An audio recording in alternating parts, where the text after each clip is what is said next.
Assalamualaikum warahmatullahi wabarakatuh. Perkenalkan, nama saya Muhammad Fahrul Ramdhani dari Prodi Manajemen Kelas Pagi dengan NIM 28921500066. Video ini saya buat untuk memenuhi tugas ujian akhir semester mata kuliah pengantar ekonomi makro yang dosen pengampunya yaitu ada Ibu Cynthia Anissa Putri MPD.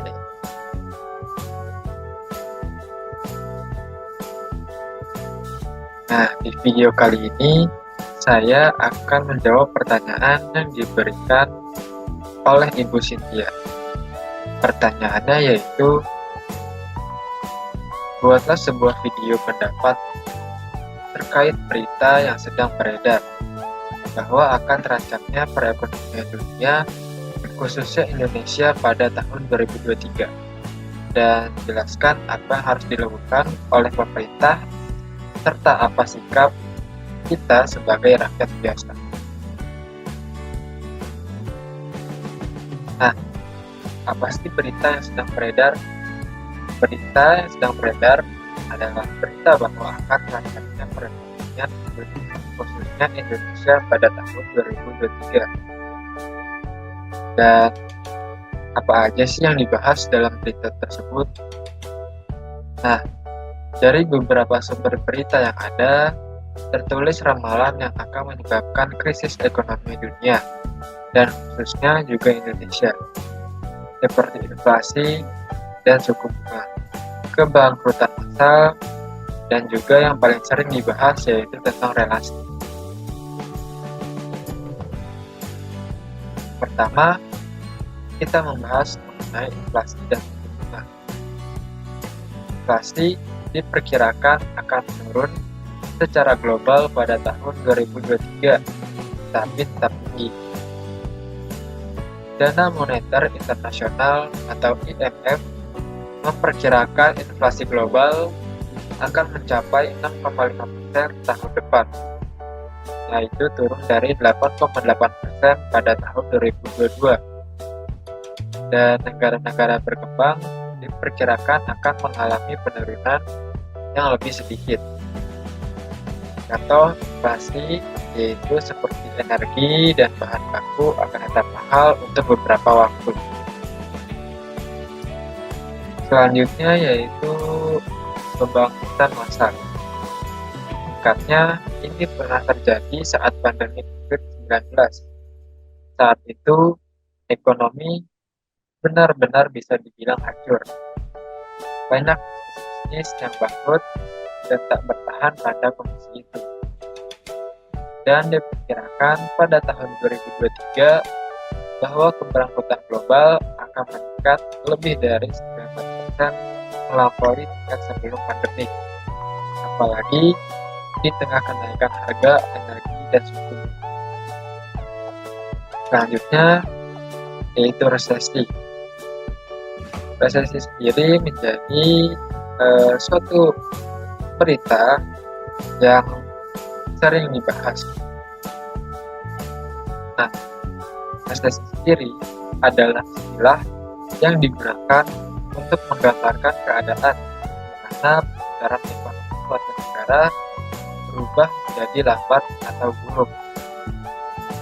Perputaran ekonomi yang melambat ini bisa berlangsung cukup lama, bahkan tahunan, akibat dari pertumbuhan produk domestik bruto atau PDB suatu negara menurun selama 2 kuartal dan berlangsung secara terus-menerus. PDB dapat diartikan sebagai aktivitas ekonomi suatu negara selama satu periode. Jadi, apabila suatu negara mengalami aktivitas ekonomi yang turun secara terus-menerus selama 2 periode, maka negara tersebut dapat dikatakan resesi. Nah, di tahun 2023 diperkirakan pertumbuhan harga akan mereda. Namun, pertumbuhan ekonomi pasti akan melambat seiring dengan kenaikan suku bunga. Dana Moneter Internasional atau IMF juga memperkirakan ekonomi global akan tumbuh hanya 2,7% pada 2023, turun dari 3,2% pada 2022. Jika ekonomi global secara teknis tidak jatuh ke dalam resesi, tetap saja masih terasa karena kombinasi dari pertumbuhan yang melambat, harga tinggi, dan kenaikan suku bunga. Dan intinya, dalam konteks ekonomi, tahun 2023 disebut akan memasuki fase perfect storm, yaitu kondisi krisis terkait ekonomi dan keuangan secara sekaligus yang belum diketahui secara jelas dampak dan skala yang akan terjadi. Lalu, apa sih yang harus dilakukan pemerintah?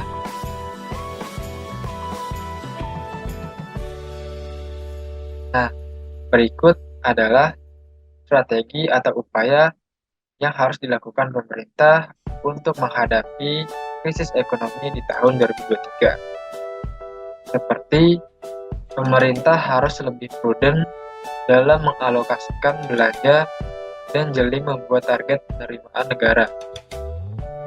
Lalu, pemerintah harus berhati-hati mengelola kondisi sosial masyarakat, karena tahun 2023 sudah mulai berjalan agenda politik.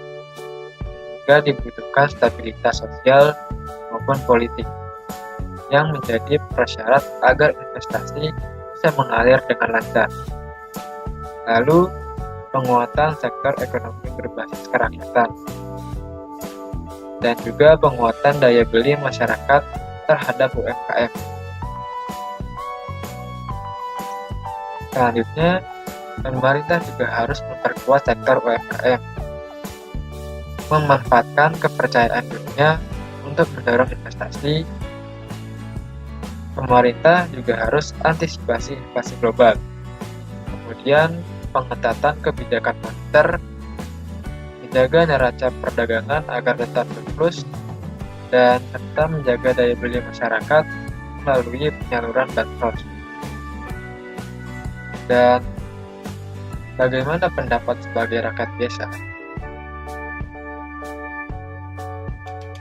Pendapat saya sebagai rakyat biasa mengenai berita tersebut yaitu kita tetap harus mempunyai sikap tenang, jangan acuh, dan coba untuk mengikuti perkembangan berita yang ada, serta berpikir logis dan kritis setelah mendengar berita tersebut. Dan tentunya kita juga harus mempersiapkan diri untuk menghadapi kondisi tersebut.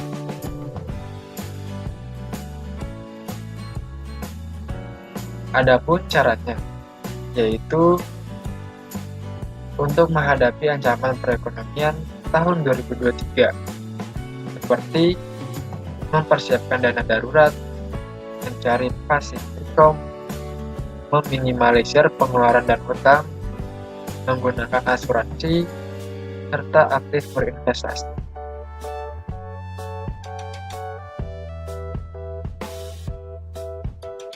Cukup sekian pendapat yang saya bisa berikan dalam video ini.